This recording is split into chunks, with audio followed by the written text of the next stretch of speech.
Lucas capítulo 8. Vimos en el capítulo anterior, al final del capítulo anterior, quiero recordar un detalle aquí, que hay una mujer que derrama sobre los pies de Jesucristo un perfume que estaba en un frasco de alabastro, posiblemente era un perfume de nardo puro, que costaba mucho dinero. Pero el detalle aquí es que esta mujer se nos dice que estaba en la casa de Simón el fariseo. Algunos la confunden con María, la que también derrama sobre el Señor un perfume costoso, y pareciera que son casi idénticas las narraciones. Esta ocurre algún tiempo antes que el otro, no necesariamente al principio del ministerio, porque aquí ya, cuando entremos al capítulo 8, vamos nosotros ya a estar casi al final del tercer año de ministerio del Señor. No obstante, debemos entender que aquí están en la casa de Simón el fariseo en el área de Galilea. En el otro lugar están en casa de Simón el leproso. Los dos se llaman Simón, pero el otro era uno que fue leproso. Obviamente no estaba leproso en ese momento, sino que se le quedó ya el apodo, ¿verdad?, de leproso. Imagino que el Señor lo sanó, pero no podemos creer que era un fariseo leproso, ¿verdad?, porque los leprosos los excomulgarían completamente de la sociedad de los judíos. Entonces no podría ser él. Pero también aquí esta es una mujer pecadora conocida por la gente, una prostituta. La palabra pecadora que se utiliza aquí sugiere en el término que está usado que era una prostituta. Y la otra era María, una amiga de Jesucristo que había conocido al Señor, que lo había reconocido como el Salvador. Estaba sentado a los pies del Señor en un momento dado, se nos narra, escuchando atentamente, creyendo y bebiendo toda esa enseñanza y todo ese amor que el Señor estaba dando y enseñando a sus discípulos. Ella estaba sentada escuchando. Más adelante también el Señor visita a Lázaro y a María y a su hermana Marta también. En el momento en donde Lázaro había muerto, y el Señor le pregunta: ¿tú crees en el Hijo de Dios? Sí, sí creo. ¿Crees en la resurrección? Sí, también creo. O sea, creo que tú eres el Mesías, le dice ella misma. Creí en el Señor. Y más adelante, justo antes de que el Señor fuese a ser entregado y a ser crucificado, ella lo unge. Ahora, de acuerdo a la narración de los evangelios de Marcos y de Mateo, derrama el perfume en la cabeza de él. Pero Juan nos dice que se lo derrama en los pies y que también se lo seca con el cabello. Alguien puede decir: aquí hay una contradicción. Aquí está utilizando Juan la narración esta para ponérsela a María en Betania. Y saben, y puede haber sido que Juan se haya confundido. Yo no le encuentro a esto mayor problema. De hecho, vamos a ver aquí cómo el Señor nos empieza a hablar acerca de las parábolas. Y yo pienso que el Señor ha dejado estas pequeñas discrepancias en un momento dado para que el hombre que quiere buscar pretextos fácilmente los encuentre. El hombre que quiere decir, o la persona, ¿verdad?, hombre o mujer, que diga: no, es que yo no puedo creer en la Biblia porque tiene este y este otro error, y si Dios lo hubiera escrito, lo hubiera hecho perfecto, perfecto, perfecto. Entonces va a poder encontrar ese problema y va a poder encontrar ese tropiezo. Pero el Señor ha permitido que nosotros, los hombres que somos torpes, hagamos su obra. Y el Señor pretende que los demás crean a nuestra palabra. Esa es una cosa interesante, ¿eh? Porque como he puesto este ejemplo, yo una vez estaba haciendo una portada de un álbum y quería hacer una guitarra, pero no una guitarra perfectamente bien dibujada como la dibujaría un buen artista, sino quería que un niño la dibujara. Y puse a varios niños a ver, hazme una guitarra, porque yo quería esa imperfección, ¿verdad? Ya cuando los niños dibujan a una persona le ponen 6 dedos de repente o 7, ¿verdad? Y hacen cosas así. Pero yo quería ese detalle. Bueno, el Señor nos ha utilizado a nosotros, que somos de cierta forma como niños comparados con Él o con los ángeles, para narrar una historia, no de una manera perfectamente exacta, pero suficiente exacta. Tiene lo suficiente para que aquel que quiera creer va a creer, y el que no quiere creer no va a creer. El Señor nos va a decir que las parábolas tienen también este mismo propósito, y lo vamos a ver en un momento más. Entonces, quiero simplemente notar que no es la misma mujer. Hay dos historias diferentes. Las dos derraman este perfume. Una es en Galilea y la otra es en Betania, que está como a 2 kilómetros de Jerusalén, ¿verdad? Bastante retirado. Y luego nos dice aquí en el capítulo 8, versículo 1, que aconteció después que Jesús iba por todas las ciudades y aldeas, predicando y anunciando el evangelio del reino de Dios, y los 12 con él, y algunas mujeres que habían sido sanadas de espíritus malos y de enfermedades. María, que se llamaba Magdalena, de la que habían salido 7 demonios. Juana, mujer de Chuza, intendente de Herodes, y Susana y otras muchas que le servían de sus bienes. Hay un detalle. Aquí el Señor anda con los 12 y también con un número de discípulos. Y esta es la única parte en donde se nos deja ver un poquito de lo que hay en el trasfondo del ministerio del Señor. Saben, a mí me molesta cuando personas como las que hicieron la última tentación de Jesucristo, la película, Jesucristo superestrella, y algunas otras obras que se han hecho en donde ponen a Jesucristo de una manera muy carnal. Algunos que dicen que María Magdalena fue la esposa de Jesucristo. En este nuevo libro que ha salido, ¿cómo se llama? El Código de Da Vinci. Totalmente sin fundamento alguno histórico. Sin fundamento alguno histórico. Sin ninguna prueba bibliográfica de evidencia interna o de evidencia externa que se le hace a todos los escritos antiguos. Este señor, ¿verdad?, simplemente está con el propósito de descreditar a Jesucristo. Totalmente. Y es uno de los libros más vendidos en el mundo ahora. A la gente le gusta el escándalo. Y cualquiera diría, oh, mira, aquí en el capítulo 8 de Lucas dice que había unas mujeres que estaban siguiendo a Jesucristo. María Magdalena, todo el mundo se la imagina como una mujer tal vez prostituta. Algunos dicen, pudo que haber sido esta mujer que estaba aquí, justamente que acaba de narrar aquí. A lo mejor era Magdalena porque echó de ella 7 demonios. Un momento. No nos imaginemos que una persona que está oprimida por demonios necesariamente va a ser un terrible perverso, ¿verdad? Los demonios a veces se manifestaban en enfermedades, en opresiones físicas de la persona. Pero vemos por lo que sucede con María Magdalena que era una mujer no de mala reputación. En ninguna parte de la Escritura nos vamos a ver que tenía una mala reputación, que decían esa pecadora, anda siguiendo a Jesucristo. No. Salieron 7 demonios, y la palabra que aquí dice 7 demonios no es necesariamente 1, 2, 3, 4, 5, 6, 7 son los que salieron, ¿verdad? 7 significa muchos, una plenitud, ¿verdad? En un momento dado esta mujer estaba bastante oprimida, y es un término que en este entonces se utilizaba para decir 7. Por eso Pedro, cuando le pregunta al Señor, ¿hasta cuántas veces perdonaría a mi hermano? ¿Hasta 7? El Señor le dice, no te digo que hasta 7, sino hasta 70 veces 7. Los números no son importantes, sino la intención, la intensidad y la fuerza con la que debemos nosotros perdonar a nuestro hermano y las veces que sea necesario. Y aquí esta mujer pudo que haya tenido 7 en número, pero también puede referirse a una mujer que haya estado bastante atormentada por demonios y el Señor la sanó de alguna manera.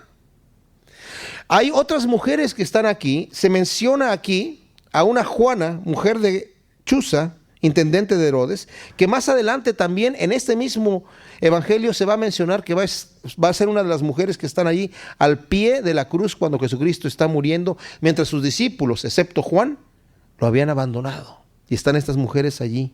Una de las mujeres también que vienen allí al sepulcro del Señor para confirmar que había resucitado, aunque van con la intención de ungirlo, ¿verdad?, de ponerle especies aromáticas.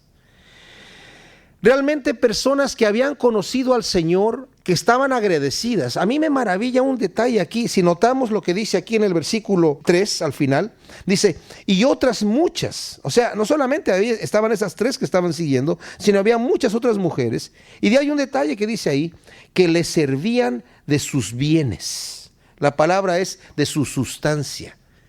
¿Saben? Jesucristo sabía que su ministerio iba a durar 3 años. Él pudo haber dicho, bueno, durante su vida de joven, ¿verdad?, trabajando como carpintero, voy a trabajar duro, voy a ahorrarme un dinero y lo voy a guardar y lo voy a utilizar en mi ministerio porque yo no voy a andar pidiendo limosna a nadie. Él pudo haber dicho eso, pero no lo hizo así. El Señor multiplicó los panes y los peces para dar de comer a la gente, a miles de personas. El Señor pudo haber dicho, yo no necesito la ayuda de nadie, yo puedo multiplicar panes y peces y puedo hacer lo que yo quiera.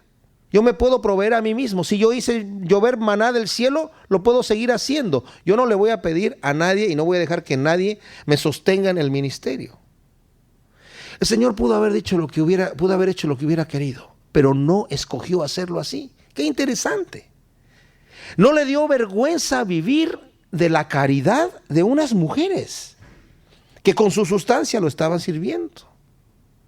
Y no solamente a él, sino me imagino que también a los discípulos. Obviamente estas personas eran personas que tenían la capacidad de ayudarlo de alguna manera.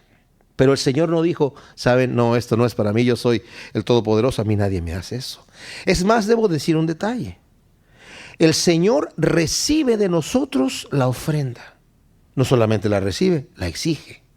Miren, el primer acto de adoración que nosotros vemos en la Escritura fue cuando Abel trajo su ofrenda delante del Señor y se la ofrendó. Y el Señor le dijo, ¿qué me estás trayendo, Abel?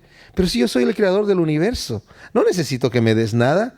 Tranquilo, todo es mío, todo es mío. Vete en paz, disfrútalo. No hagas cosas así.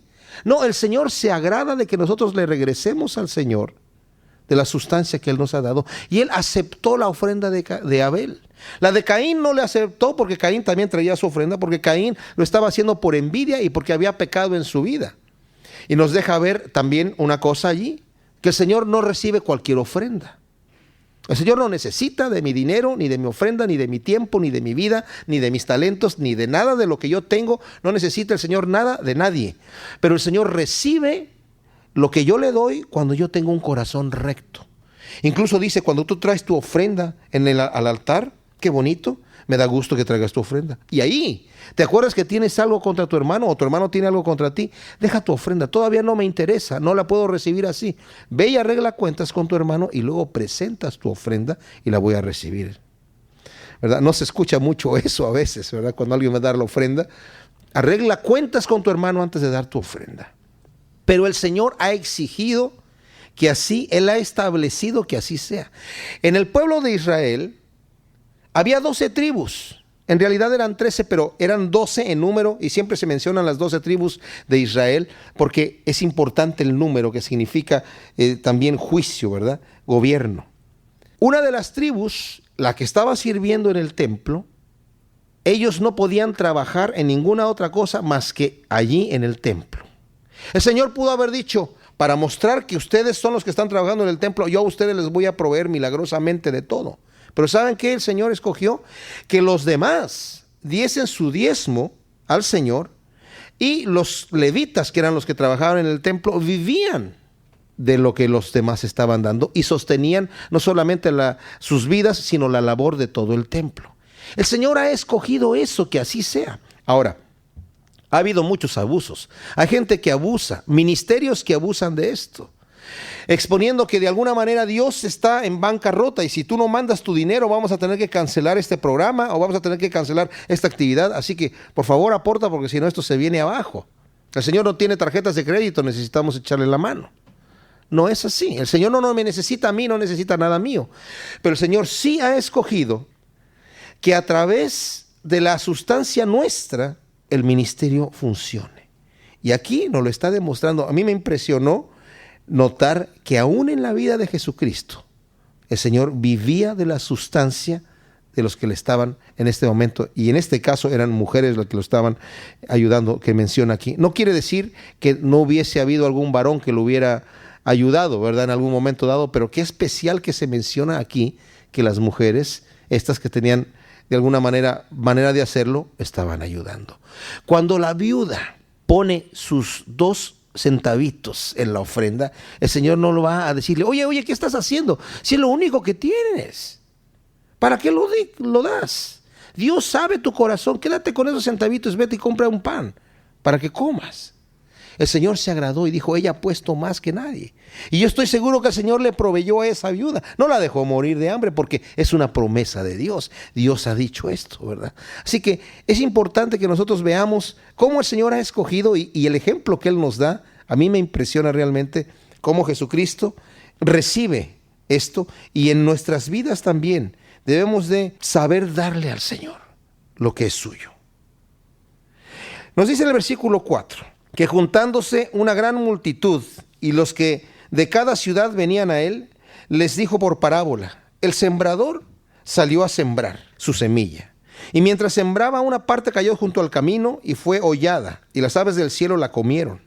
Otra parte cayó sobre la piedra, y nacida se secó porque no tenía humedad. Otra parte cayó entre espinos, y los espinos que nacieron juntamente con ella la ahogaron. Y otra parte cayó en buena tierra, y nació y llevó fruto a 100 por uno. Hablando estas cosas, decía a gran voz: el que tiene oídos para oír, oiga. Esto es lo que el Señor está hablando a sus discípulos. Algunos dicen que esta parábola del sembrador, aquí el Señor la dijo en otra ocasión que en la ocasión que la dice Mateo. Yo no creo, ¿verdad?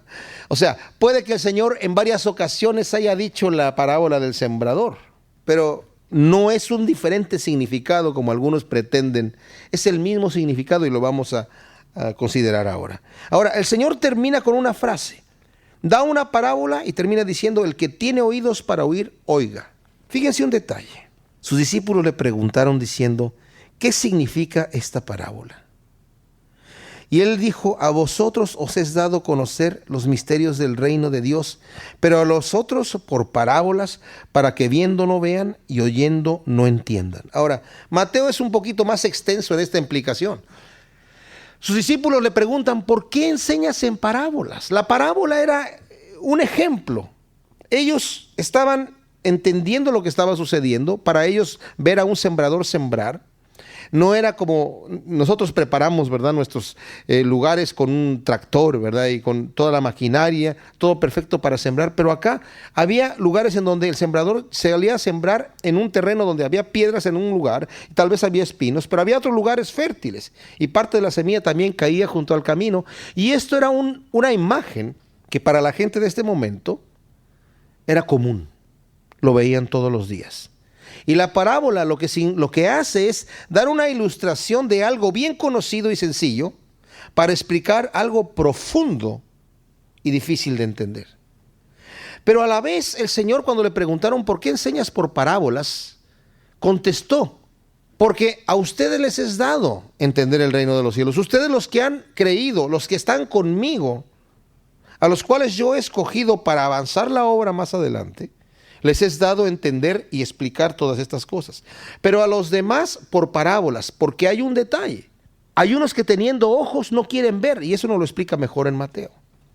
Hay unos que teniendo ojos no quieren ver y teniendo oídos no quieren oír. Para ellos, la parábola les sirve como pretexto, justamente como estábamos hablando antes de las discrepancias que existen en algunas narraciones del Evangelio. Son una manera de que la gente puede tomar para decir: aquí está, para comprobar que esto no es fidedigno y no lo voy a creer. Ok, con esas se pueden salir. La parábola, para la persona que no quería entender, no la entendía. Pero para la persona que quería entender, le abría y le explicaba de una manera totalmente clara una verdad espiritual profunda y difícil de entender. El Señor no está escondiendo la verdad. El Señor la está poniendo de tal manera, en una cierta forma, que la persona que quiere entender la va a entender mejor.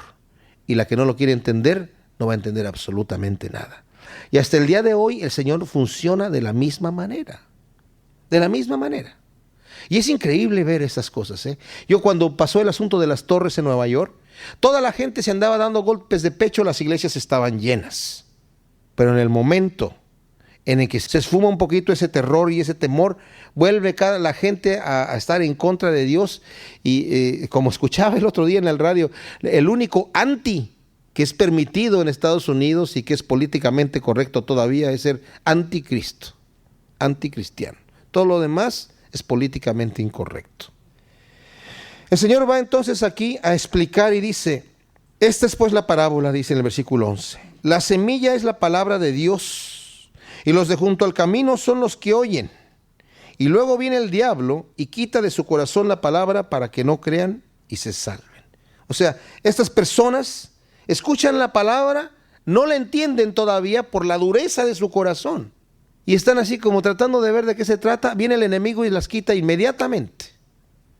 O sea, no penetra en ellos la palabra. Se cierran totalmente. Y viene el enemigo, quita la palabra Estos son los que se dan golpes de pecho cuando se caen las torres y en el momento que tienen la oportunidad de cerrar la puerta de Dios, se la cierran en la cara inmediatamente. Los de sobre la piedra, versículo 13, son los que habiendo oído reciben la palabra con gozo, pero estos no tienen raíces, crecen por algún tiempo y en el tiempo de la prueba se apartan. Nuevamente llega, recibe la palabra, hay gozo en ellos, ven que es lo que quieren, es lo que están necesitando, creen a la palabra, pero hay una fuerza mayor que los distrae, la prueba, la aflicción, la tentación. Y no están dispuestos a padecer absolutamente nada. Creen que venir a Cristo es caminar un camino de rosas. Y al encontrarse que no es así, en el momento rechazan la palabra y no llega a producir fruto. Y después se olvidan, se terminó allí. Y puede que haya personas que han escuchado la palabra y todavía la tienen memorizada aquí, pero dicen, no me funciona a mí. Yo prefiero vivir una vida sin ataques, sin achaques y sin ninguna situación adversa, que estar recibiendo la palabra. Y se queda sin fruto. O sea, es terrible. No llega a producir el fruto para el cual la palabra, la semilla, está sembrada en la tierra. Y luego dice, el que cayó entre espinos, la semilla que cayó entre espinos, versículo 14, estos son los que oyen, pero yéndose, son ahogados por los afanes y las riquezas y los placeres de la vida y no llevan fruto. O sea, los del 13, si bien al final del versículo dice, en tiempo de prueba se apartan, apostatan, dejan el camino de Dios en el tiempo de la prueba. Los otros reciben la palabra de Dios, pero tienen otras prioridades. Dios no es la prioridad. El fruto de la palabra no es la prioridad, son los placeres y los afanes de la vida. Hay otras cosas más importantes. ¿Y saben lo que sucede? No produce fruto. Simple y sencillamente no produce fruto. Se queda infructuosa. Y luego dice aquí que el que cayó en buena tierra. Estos son los que de corazón bueno y recto retienen la palabra oída y dan fruto con perseverancia. A 100 por 1 nos dice en Mateo. Y saben, este es un detalle bien especial. Porque toman la palabra, la retienen. Y la palabra misma produce su fruto. Ellos no tienen que esforzarse a producir el fruto. Hay un detalle importante que necesitamos ver aquí. No, nadie puede decir, pues, es que yo soy terreno con piedras, pobrecito, así me hizo Dios. No. O yo soy el del junto al camino, ¿verdad? Medio torpe de entender, escucho la palabra y como no la entiendo, viene el enemigo y la arrebata. O yo soy una persona que los afanes y los placeres y las preocupaciones de la vida no me dejan tener el fruto. Bueno, así soy, ya tenía espinos mi terreno, ¿qué puedo hacer? Nosotros podemos cambiar el terreno que somos, porque si no la parábola no tendría ningún fundamento. Aquí es en donde nosotros entramos con el tractor, con el barbechador, para limpiar el terreno, quitar los espinos, remover las piedras, aflojar ese terreno endurecido para que la palabra de Dios penetre en nuestro corazón y produzca fruto. Y vaya que va a producir fruto. Pero nosotros necesitamos preparar el terreno. El terreno no se prepara solo. El terreno es fértil. Pero necesitamos saber que tenemos que tener un corazón abierto, que tenemos que tener un compromiso con el Señor, de manera que ya sabemos que vamos a padecer por causa del reino de los cielos y que tenemos que darle la prioridad número 1 al Señor y no a nuestros placeres y a nuestros negocios y a nuestros afanes, sino que Él tiene el número 1 en nuestro corazón y entonces vamos a producir fruto. Lucas 8:16, nadie que enciende una luz la cubre con una vasija, ni la pone debajo de la cama, sino que la pone en un candelero para que los que entran vean la luz. Porque nada hay oculto que no haya de ser manifestado, ni escondido que no haya de ser conocido y de salir a la luz. Mirad pues cómo oís, porque a todo el que tiene se le dará, y a todo el que no tiene, aún lo que piensa tener, se le quitará. El Señor acaba de enseñar la parábola del sembrador. La gente que lo escuchó, algunos entendieron y otros no, y el Señor les dice, el que tiene oídos para oír, que oiga. Él explica a sus discípulos la parábola del sembrador. Y luego les dice, ahora ustedes son responsables de llevar este mensaje afuera. El Señor no nos ha llamado a sentarnos a escuchar la palabra de Dios y salir y vivir normal. Con la enseñanza que el Señor nos da a cada día, no solamente a través de la palabra, sino a través de las experiencias, lo que su Espíritu Santo nos va mostrando día con día, nos hace a nosotros responsables de llevar eso a los demás. Y nadie que enciende una luz la cubre con una vasija. El Señor nos ha dado esta luz de la palabra y no es para que la cubramos con una vasija, sino para que alumbremos y la ponemos delante de donde todos la vean. Porque no hay nada oculto que no debe de manifestarse, ni escondido que no deba de conocerse. El Señor nos está mostrando esta luz y la responsabilidad que les está diciendo aquí a sus discípulos es de ustedes. Ustedes son responsables de llevar esto afuera. Yo se los estoy explicando, pero ustedes lo tienen que sacar afuera. Por eso les dice en el 18, fíjense cómo escuchan. Porque el que tiene, el que sabe mostrar lo que ha enseñado, ese que tiene, se le va a dar más. Pero el que no tiene, aún lo que cree que tiene, se le quitará. Este principio de juicio de parte de Dios, el Señor también nos lo narra cuando habla de la parábola de los talentos en Mateo 25, donde dice, el que puso a trabajar sus talentos, o sea, lo que aprendió, lo que recibió de parte de Dios, lo pasó adelante, lo puso a trabajar, va a recibir un premio delante de Dios. Pero el que tenía un talento y no lo trabajó, porque tenía miedo, porque juzgó equivocadamente al Señor y le dijo, tú eres un hombre duro y tú ciegas en donde no sembraste y recoges donde no esparciste. Eso es injusto. A aquella persona se le va a quitar lo que cree que tenía y se le va a dar al que tenía. El Señor espera que nosotros pongamos a trabajar lo que Él nos ha dado. ¿Saben? Somos administradores, todos nosotros. Todos nosotros somos administradores de las cosas que Dios nos da. Y Dios nos va a llamar a cuentas. Ahora, eso no es para que estemos temblando y digamos, bueno, ¿y ahora cómo le voy a hacer? Lo único que tenemos que hacer es brillar con la luz que Dios nos ha dado. Vamos a ver un ejemplo aquí de una persona, cómo el Señor la mandó a hacer algo que casi no tenía nada que decir, pero lo va a decir más adelante. Aquí hay un detalle que se menciona, dice, entonces su madre y sus hermanos vinieron a él, pero no podían llegar hasta él por causa de la multitud. Y se le avisó diciendo, tu madre y tus hermanos están fuera y quieren verte. Entonces respondiendo les dijo, mi madre y mis hermanos son los que oyen la palabra de Dios y la hacen. Esto, cuando lo leemos así, suena un poco como falta de respeto de parte de Dios ante su madre y a sus hermanos. Pero no es como nosotros lo estamos viendo aquí. Marcos nos da una explicación más amplia de lo que estaba sucediendo. Estamos en el punto de mayor fama del ministerio del Señor en este momento. A donde iba, las multitudes lo seguían. Tanto nos dice en el Evangelio de San Marcos que no tenían ni siquiera tiempo para comer. Apenas tenían tiempo para dormir. El Señor estaba muy cansado. Vamos a ver más adelante en el punto que viene que cuando pasan por una tempestad, el Señor está dormido. En medio de la tempestad, no está fingiendo, está totalmente rendido, físicamente hablando, como humano. Porque trabajaban mucho, en este momento había mucho trabajo y el Señor no era como el tipo de personas que dicen, ay, yo en este momento me voy a apartar, me voy a meter a mi suite presidencial, ¿verdad? A descansar, porque estuvo muy duro este trabajo y necesito reponerme para mañana y seguir haciendo milagros. El Señor atendía hasta la última persona. Y a veces no tenían un lugar en donde quedarse. Era una cosa realmente fuerte. Entonces, en este momento donde ya no tenían a veces tiempo ni para comer y se estaban malpasando, sus parientes, sus hermanos y su madre, nos dice Marcos, pensaron, él está fuera de sí, está loco. Dice que sus hermanos no creían en él. Pensaron, está fuera de sí, lo que está haciendo no tiene sentido. Y esto que está haciendo lo va a llevar a la muerte. Ya escuchaban por acá que estaban haciendo planes para matarlo y veían todo este trabajo y casi en cierta forma con un cierto amor de cariño, como con Pedro cuando le dijo al Señor, en ninguna manera esto te acontezca, ¿verdad?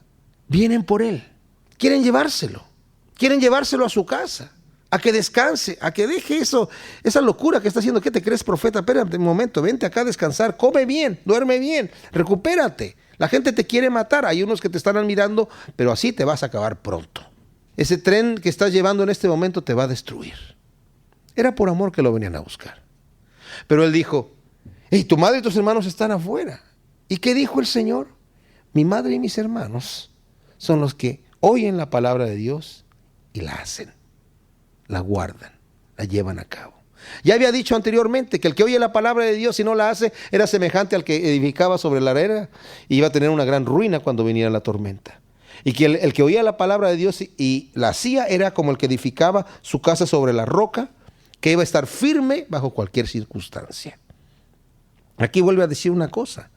No, a esto yo he venido, este es mi mensaje, y aquella persona que crea lo que yo estoy diciendo y que camina el camino que yo estoy caminando, ese es mi madre y mi hermano. Qué tremenda cosa. El Señor nos ha acercado a Él de esa manera. ¿Se dan cuenta ustedes?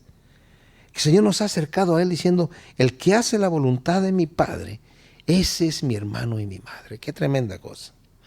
Y luego dice aquí que aconteció un día que entró en una barca con sus discípulos y les dijo, pasemos al otro lado del lago.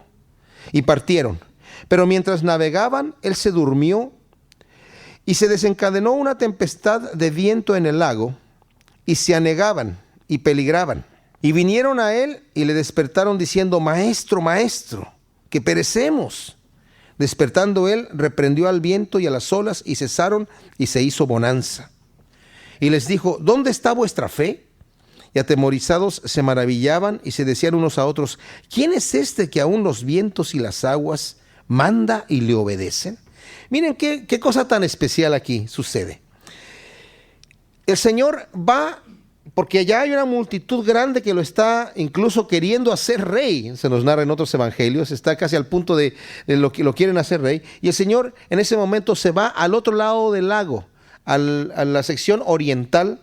Todo este era terreno de Israel. Pero en la sección oriental vivían muchos gentiles, o sea, pueblo no judío. Y el Señor va también a ministrar a aquel lado. Ahora, mientras van a esa situación, entran en el lago de Galilea, que la parte más larga tiene como 12 kilómetros y como 6 de ancho, 12 de largo y 6 de ancho. Y cuando uno lo ve, de cualquier punto donde uno se pare en el lago, ve el otro lado. Se ve la orilla del otro lado, las montañitas que hay del otro lado, ¿verdad? No muy grandes. Pero hay un cañón que está en una porción en donde de repente se levanta un viento que puede entrar y en cuestión de minutos se desarma una tempestad en un lago que normalmente es como un espejo. No tiene nada, no tiene problema, está siempre casi sin olas, ¿verdad? Unas olitas muy chiquititas. Y de repente se puede levantar una tempestad tremenda. ¿Y qué sucede aquí? El Señor está en la barca con sus discípulos. Varios de ellos son expertos navegantes de ese mismo lago. Han sido pescadores, conocen el barco, conocen el lago, conocen el viento, conocen todo. Y empieza a haber una tempestad de tal manera que se hundía el barco. Pero el Señor está rendido de sueño, cansadísimo. Sus discípulos empiezan a tratar de alguna manera de librar todo lo que pueden hasta que ya no pueden más. Y lo despiertan, Señor, por favor, ayúdanos. Y el Señor cuando se levanta, reprende al viento, literalmente le dice, enmudece, que es un detalle. Solamente el Señor le decía, enmudece a los endemoniados, ¿verdad? Más bien al demonio. Satanás siempre va a tratar de destruir la obra de Dios y muy probablemente aquí él tiene también cierta potestad sobre los elementos. No pensemos por ningún momento, y quiero hacer un paréntesis aquí, que Satanás tiene el mismo poder que tiene Dios. Algunos lo ponen así como dos fuerzas opuestas. De ninguna manera. Satanás es un ser finito, creado por Dios. No es omnipresente. Esto quiere decir no está en todas partes. No es omnisciente, no lo sabe todo. Es muy, muy limitado. Poderoso sí, pero muy limitado. Dios es el Todopoderoso. Aquí le dice enmudece y se calma todo. Y luego el Señor reprende a sus discípulos. ¿En dónde está la fe de ustedes? Saben, al Señor no le molestó la tempestad. Le molestó la falta de fe de sus discípulos. ¿Por qué falta de fe? Porque el Señor ya les había dicho lo que iba a pasar. Vamos a pasar del otro lado del lago. No les dijo, nos vamos a ver si pasamos, a ver cómo nos va. Vamos a pasar al otro lado del lago. Y ellos no tuvieron esta fe. Todavía no comprendían que podían confiar a la palabra del Señor completamente. Y la otra porque el Señor también les estaba enseñando a ellos que ellos podían más adelante hacer lo mismo. Tener en el nombre de Jesucristo la misma potestad. No en ellos mismos. Hay gentes que dicen que el poder está en la fe sola. No, Señor. El poder está en Jesucristo. Y el poder de la fe que tiene solamente es un poder sobre mi falta de credulidad. El poder de la fe es depositar en Jesucristo toda mi confianza para saber que Él es capaz de hacer todas las cosas. Y esa era la falta de fe que ellos tenían. Y por eso lo despiertan. Maestro, nos vamos a morir. O sea, nos damos cuenta que tienes poder sobre muchísimas cosas. Desesperados, ya no sabían qué hacer. Y Él reprende. Ellos se maravillan, que decían, oye, ¿quién es este que aún los vientos y las aguas le obedecen? El Señor estaba enseñándoles quién realmente era Él. Y arribaron a la tierra de los Gadarenos, en esta ribera opuesta a Galilea. Al llegar Él a la tierra, vino a su encuentro un hombre de la ciudad, endemoniado desde hacía mucho tiempo, y no vestía ropa ni moraba en casa, sino que en los sepulcros. Este, al ver a Jesús, lanzó un gran grito, postrándose a sus pies, exclamó a gran voz: ¿Qué tienes conmigo, Jesús, Hijo del Dios Altísimo? Te ruego que no me atormentes. Porque mandaba al espíritu inmundo que saliese del hombre, pues hacía mucho tiempo que se había apoderado de él, y le ataban con cadenas y con grillos, pero rompiendo las cadenas era impelido por el demonio a los desiertos. Y le preguntó Jesús diciendo: ¿Cómo te llamas? Y él dijo: Legión, porque muchos demonios habían entrado en él, y le rogaban que no los mandase a ir al abismo. Ahora, aquí hay un endemoniado, una persona conocida totalmente en la región. Habían tratado de controlarlo, habían tratado de amarrarlo con cadenas y con grillos, y había roto todo esto. Y él, desnudo, salía a los sepulcros, al desierto, se hería con piedras. Cuando vemos todas las historias de los evangelios, vemos todo este asunto en conjunto, ¿verdad? Un hombre conocidísimo. Pero ¿qué sucede? Me imagino que la gente no podía acercársele a él. Tenía que ser entre muchos, ¿verdad? Que lo agarraban y le ponían la cadena, pero al final la rompía. Violento. Cuando ve al Jesús, corre hacia él y le dice: ¿qué tienes tú que ver conmigo, Hijo del Dios Altísimo? Siempre los demonios reconocían quién era el Señor. Tremendo. Los primeros que confesaban quién era Jesús eran los demonios. Y el Señor le pregunta: ¿cuál es tu nombre? Y dice: Legión, porque somos muchos. O sea, la legión en este momento era entre 6,000. Una legión de soldados eran 6,000 soldados o más. Variaba a veces el número. No quiere decir que tenía 6,000 demonios, ¿verdad? No sabemos cuántos tenía. Aquí le van a pedir que no los eche al abismo. Obviamente podemos ver de los demonios que le tienen terror a ser lanzados al abismo. Necesitan de alguna manera estar poseyendo algún cuerpo. Y con la ilustración que vamos a ver aquí, nos vamos a dar cuenta que los demonios pueden poseer una forma de vida inferior al ser humano también, ¿verdad? Porque van a querer entrar en los cerdos. Sabemos que el hato de cerdos, aquí dice que eran muchos, pero en los otros evangelios nos dice que eran 2,000. No quiere decir que necesariamente eran 2,000 demonios, pero sí han de haber sido bastantes los demonios que estaban allí. Dice: había allí un hato de muchos cerdos que pasían en el monte, y le rogaron que los dejase entrar en ellos, y les dio permiso. El Señor pudo haber mandado a los demonios al abismo, pero ¿saben una cosa? Satanás está en este mundo con el permiso de Dios. Para algunos esto les va a ofender, pero esa es la realidad. Porque si Dios quisiera en este momento, a Satanás lo manda al infierno. Ahora, ojo, muchos creen que Satanás es el jefe del infierno. No es cierto. Satanás no está en el infierno, no quiere estar ahí. Y yo no sé si ha estado ahí alguna vez. Él no quiere estar en el infierno. Hay ángeles que están, demonios que están reservados en prisiones de oscuridad, que esos sí están en el infierno, están presos para un juicio futuro. Hay diferentes formas celestiales que se revelaron en contra de Dios. Satanás es uno de ellos, el príncipe de todos. Pero él no está en el infierno.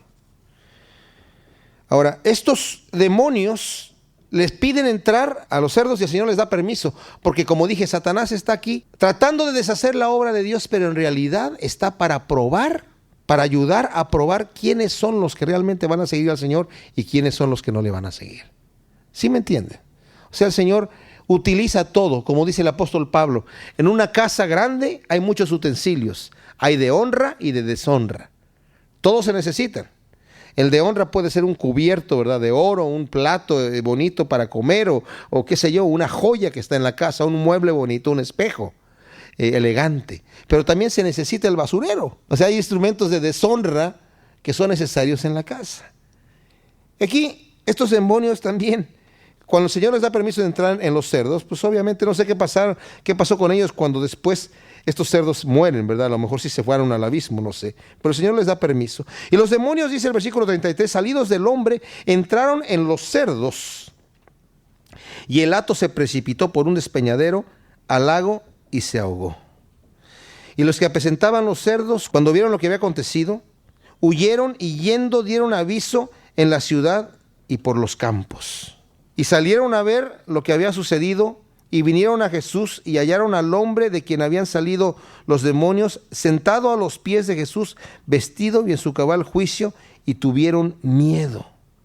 Y los que lo habían visto les contaron cómo había sido salvo el endemoniado. Entonces toda la multitud de la región alrededor de los Gadarenos le rogó que se marchase de ellos, pues tenían gran temor, y Jesús, entrando en la barca, se volvió. ¡Qué tremendo! Aquí hay varios testigos que están viendo lo que está sucediendo.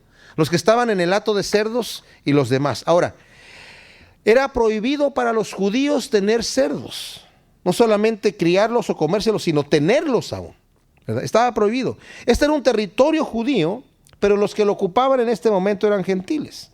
Así que lo que hizo el Señor ahí fue tal vez una muy buena obra en ayuda del pueblo judío, ¿verdad? Pero el detalle es este. Estos hombres, que era una de las regiones, o algunos dicen que era la región más pobre de toda Israel, estos hombres, su riqueza son los cerdos. Entonces cuando entran los demonios allá a los cerdos, ¿verdad? Los cerdos se despeñan, un despeñadero, como he dicho anteriormente, el primer caso de jamón endiablado en la Biblia. Pero el asunto es que estos cerdos mueren y hay una gran pérdida para esta gente económica. Entonces cuando llegan, ven a este endemoniado conocido, que ya estaba en su juicio, no antes como enloquecido, sentado, no rompiéndose y hiriéndose, y escuchando a los pies del Señor, vestido, antes estaba desnudo. Pero eso no era suficiente, eso para ellos no les importó. Le pidieron al Señor: tú, por favor, vete de nuestro lugar, vete de aquí, no te queremos de aquí. Eso fue lo que le dijeron. ¿Y saben qué hace el Señor? El Señor tranquilamente se levanta, donde el Señor no es recibido, ¿verdad? El Señor se va, se sube al barco y se está yendo. Cuando se está yendo, ¿qué sucede? Dice el versículo 38, y el hombre de quien habían salido los demonios le rogaba que le dejase estar con él, pero Jesús le despidió diciendo: vuélvete a tu casa y cuenta cuán grandes cosas ha hecho Dios contigo. Y se fue publicando por toda la ciudad cuán grandes cosas había hecho Jesús con él. Ahora, hay un detalle aquí. Mucha gente que era sanada por el Señor le decía: mira, no le digas a nadie, preséntate al sacerdote, o simplemente no le digas a nadie, no me hagas fama. Y aquí le está dando una orden al revés. Los que querían seguir al Señor, siempre el Señor le permitía que lo siguiera, siempre. Pero aquí le dice el Señor: no, tú quédate aquí, y a mí no me dejan estar aquí, tú ya eres de acá. A mí no me dejan estar, no me quieren aquí. Tú ve y habla las grandes cosas que Dios ha hecho contigo. Ahora díganme ustedes, ¿qué conocimiento tenía él de Dios? O de las cosas de Dios. Lo único que sabía era la liberación que Dios había hecho en su vida. Que era un endemoniado y él lo había cambiado y lo había liberado. Y él no tenía estudios bíblicos, ni tenía comentarios, ni tenía folletitos para repartirle a la gente de evangelización, no tenía libritos para hacer un seguimiento, no tenía nada más que lo que Dios había hecho con él. Yo antes estaba preso de unos demonios, ustedes me conocieron, y mírenme ahora. Ese era su testimonio, ese era su mensaje, y con ese mensaje anduvo no solamente en la ciudad. Otros evangelios nos dicen que fue por toda Decápolis, son 10 ciudades la Decápolis. Y anduvo anunciando lo que Dios hizo en su vida, lo que Jesucristo había hecho en su vida, de manera que el siguiente viaje que viene el Señor a Decápolis lo reciben con los brazos abiertos. Tremendo. Un hombre que tiene el único conocimiento de lo que Dios ha hecho en su vida, ya estaba haciendo lo que el Señor les había dicho a sus discípulos. El que tiene se le va a dar más, y el que no tiene, aún lo que cree que tiene, se le va a ser quitado. Este hombre, con lo poquito que había hecho el Señor en su vida, lo puso a trabajar y empezó a sembrar la semilla y empezó a hacer la obra de dar a conocer solamente lo que Dios había hecho en su vida. Qué cosa tan tremenda. ¿Qué ejemplo nos debe dar esto a nosotros?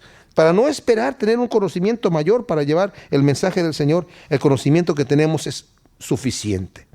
Cuando volvió Jesús, dice el versículo 40, lo recibió la multitud con gozo porque todos le esperaban. Ahora está en Galilea nuevamente.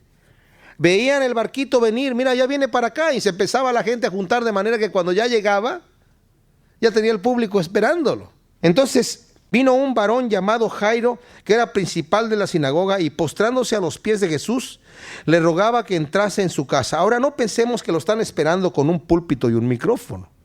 La gente lo está esperando porque tiene enfermos, porque quieren estar con él, quieren de alguna manera estar cerca de él. Y hay un momento en donde, como dije yo, un momento de bastante actividad, la gente lo va a estar apretando. Pero viene una persona aquí, un principal de la sinagoga. En el capítulo anterior habíamos visto que un centurión había mandado a unos ancianos a que llamasen a Jesús para que orara, o para que sanara más bien a su siervo, a su esclavo que estaba enfermo. Le enviaron ciertos ancianos. Los ancianos dijeron, este hombre es digno, ¿por qué? Porque nos ha construido una sinagoga. Probablemente este mismo Jairo andaba en la compañía de la gente, que andaba diciendo, ven, por favor, porque este hombre es digno. Y vio todo lo que sucedió. Y veamos aquí lo que sucede con Jairo. Viene y le rogaba que entrase en su casa, dice el final del versículo 41. El 42 dice, porque tenía una hija única como de 12 años que se estaba muriendo. Y mientras iba la multitud le oprimía. 12 años, una hija que desde que nació fue la luz de su vida. Y ahorita tiene 12 años y se está muriendo. Su única hija. La luz se le está apagando. Y le rogaba, por favor, ven. Y dice, mientras iba la multitud le oprimía, lo hacía más lento. Pero una mujer que padecía de flujo de sangre desde hacía 12 años y que había gastado en médicos todo cuanto tenía y por ninguno había podido ser curada, se le acercó por detrás y tocó el borde de su manto, y al instante se detuvo el flujo de su sangre. Aquí hay un detalle. Hay una mujer que tiene, mientras Jairo tenía 12 años de luz y de alegría en su casa, hay una mujer que tiene 12 años de tortura terribles en su vida. Tenía un flujo de sangre. La palabra significa una hemorragia.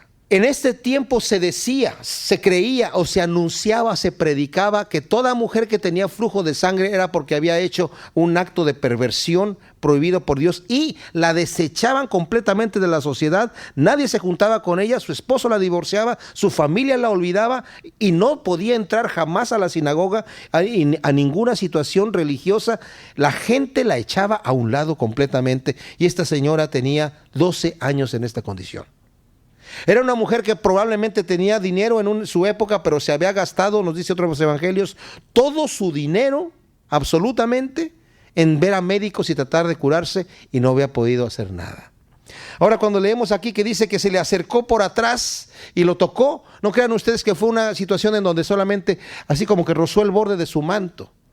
Jesucristo traía una prenda que muchos de los judíos, casi todos los devotos judíos la traían, que es como una especie como de falda encima de la túnica que tenían, más angosta, y que tiene 4 tiritas que le cuelgan en los 4 extremos. Está en el Antiguo Testamento. El Señor incluso dice cómo se debe de hacer y los colores que tiene que tener y el significado de ellos. Y literalmente en el griego dice que esta mujer llegó por atrás y se aferró. No solamente tocó, se aferró de una de estas tiritas, ¿verdad? Y mientras estaba ahí estaba diciendo, tal vez con un poquito de superstición, si yo toco esta tira, este manto, con esto me voy a salvar porque lo tiene Él. Y en eso hay superstición, pero también hay fe, ¿verdad? El Señor pasa por alto la superstición aquí. ¿Saben? Hay varios casos de superstición que nos vemos en la Biblia, que el Señor pasa por alto la superstición.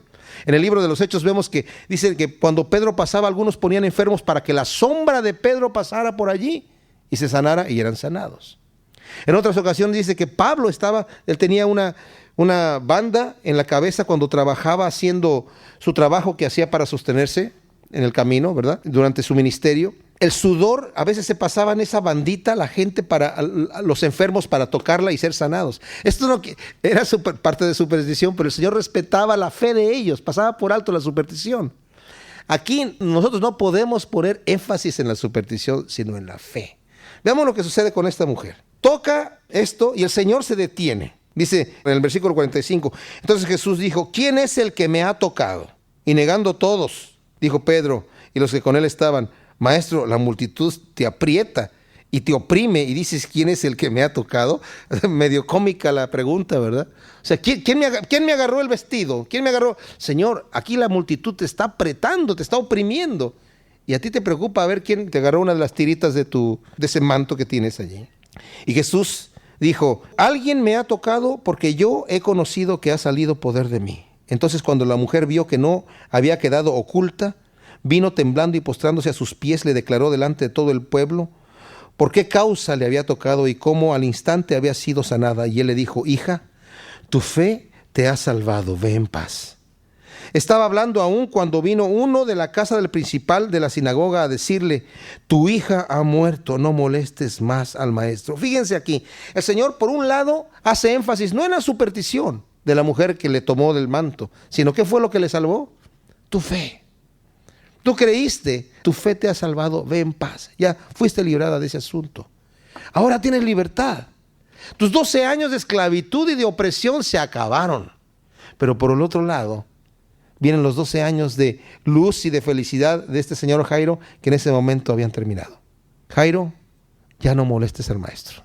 Se murió tu hija. No sabemos qué pudo haber pasado en la mente de Jairo. No sabemos si en ese momento Jairo estaba cuando estaba llevando al Señor, ¿verdad? Y mientras lo toma la mujer y el Señor se detiene. No fue una situación tan instantánea. El Señor se detiene y Jairo, Señor, por favor, se está muriendo mi hija. Y el Señor se detiene, a ver, ¿quién me ha tocado? Y hablando con la mujer.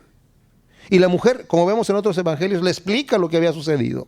Y el Señor le dice, tu fe te ha salvado. Se toma su tiempo y mientras está hablando con la mujer, vienen a decirle, tu hija ha muerto. Ya, deja al maestro. No lo sigas impidiendo de hacer su trabajo. Está muy ocupado. Pudo haber pensado Jairo, ay, Dios mío, ¿cómo no tuve la fe del Señor este centurión? Que le dijo al Señor, no necesitas ir a mi casa. Solamente di la palabra, Señor, antes de que esa mujer te toque, di la palabra y mi hija va a sanar como sanó el siervo de este centurión. Pero no, él no tenía tal fe. Él quería que el Señor fuera allá. Y a lo mejor, ay, ¿por qué no le dije lo que le dijo el centurión? Ahora sí ya se acabó todo. Se acabó. Toda esperanza se acabó. Qué increíble. Muchas veces cuando nosotros pensamos ya ni Dios puede salvarnos de esta. Veamos lo que hace el Señor. Tremendo Dios tenemos nosotros. Dice, oyendo Jesús le respondió, no temas, cree solamente y serás salva. Yo me imagino que el Señor vio el rostro de Jairo, al momento de decir, ay, mi hija, no temas. ¿Saben? Cuando leemos la palabra de Dios, nosotros pensamos que las cosas suceden instantáneamente. No sabemos el lapso de tiempo que hubo entre la noticia que le dieron a Jairo y la respuesta del Señor. Pudo haber sido instantánea. Pudo haber sido que el Señor permitió que Jairo todavía sintiera el peso de la noticia, que bajara la cabeza, que empezara a llorar, que empezara tal vez a decir, ¿y por qué no? Y el Señor le diga, no temas. ¿Saben por qué digo esto? Porque a nosotros nos sucede así. A veces le pedimos al Señor algo y lo queremos instantáneamente, pero en este momento el Señor puede estar diciéndote, no temas, cree solamente y serás salva. Qué tremendo. Cree solamente y serás salva. Entrando en la casa, no dejó entrar a nadie consigo, sino a Pedro, a Jacobo y a Juan, y al padre y a la madre de la niña.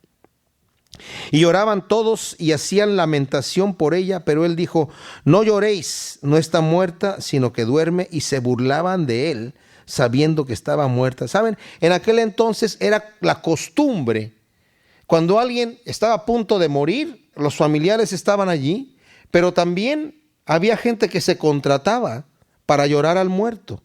Ahora, no pensemos nosotros que ahí los funerales eran como los nuestros ahora, donde se muere una persona y se puede planear el funeral de 3 días, mientras que la persona la tienen ahí de una manera. No, aquí se enterraba a la persona inmediatamente, así que los lloradores profesionales tenían que estar preparados para empezar a llorar Como dice el dicho, cayendo el muerto, soltando el llanto, ¿verdad? Pero el asunto aquí es que realmente así era como sucedía. Y estas personas están llorando, muchos de ellos ahí, y cuando lloraban se arrancaban pelos, se rompía la ropa, se tiraban, aventaban tierra sobre la cabeza y era realmente un llanto fuerte. Nosotros hemos visto en la televisión, en estos países de Oriente, cuando se muere un familiar, las mujeres y las personas ahí están llorando a grito abierto. O sea, es parte de la cultura. Y esas personas están llorando fuerte, escandalosamente. Cuando el Señor dice, no lloren, por favor, silencio, esta niña no ha muerto, duerme. Y la reacción de duelo, de supuesto duelo, inmediatamente se torna en burla. Se empiezan a burlar de él. Entonces, él deja a la gente afuera, dice, sálganse todos. No dice esto este evangelio, pero lo podemos entender por la narración de los otros evangelios. Y solamente deja entrar a los padres, echa a todo el mundo afuera, a los padres y a sus 3 discípulos que venían con él. Entonces, tomándola de la mano, clamó diciendo, muchacha, levántate. Literalmente le dice en arameo, talita cumi, que significa, ovejita, despierta, levántate.